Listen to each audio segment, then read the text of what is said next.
on your breath.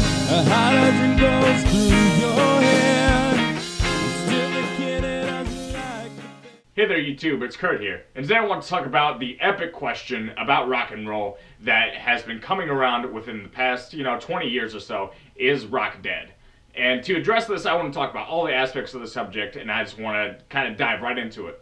First, I'll answer the question by just saying no. Generally speaking, rock is not dead. Rock is very much alive. People don't realize that who are some of the most popular rock bands that are touring today.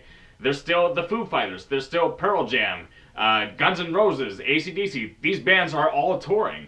Like, if these were some of the creators of rock and they're still touring, no, rock is not dead. And they're putting on some of the most famous and big tours out there. So we cannot say that rock is dead if these bands are still doing extremely well for themselves. It doesn't really make sense.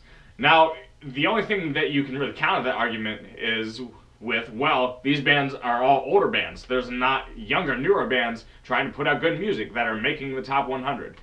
Okay, there's a fair counter argument in that, and that's one thing people talk about a lot. But there actually are newer bands that are still heavily influenced by these rock and roll heroes of the past. One that I really like is the Black Foxes. They're a new band. They're coming out of England in the UK. And one is highly suspect. They're getting a lot of traction for their music. So if you look through the top 100, even the top 100 and the rock charts will be kind of sketchy sometimes. But you can always find new bands that are putting out new material. And really, that's what matters. It really doesn't matter about necessarily the age of the bands. It matters if these people are being creative with their material. That is the most important thing to look at when you're evaluating the question, is rock dead? Now, with all that being said, yes, there are major changes that happen to the industry. Very rarely will you find a band that's playing rock and roll music and still making the mainstream top 100 charts. People aren't as into people playing their instruments right now. But yeah, look at the past 10 years. There was one rock band that isn't into lightning guitar solos or anything, but Weezer was kind of a very vintage band for, the 2000s. And they made the top 100 with several hits. And I think that's, and they weren't just terribly over-the-top poppy, non-substance kind of hits. They actually had a decent amount of substance to them.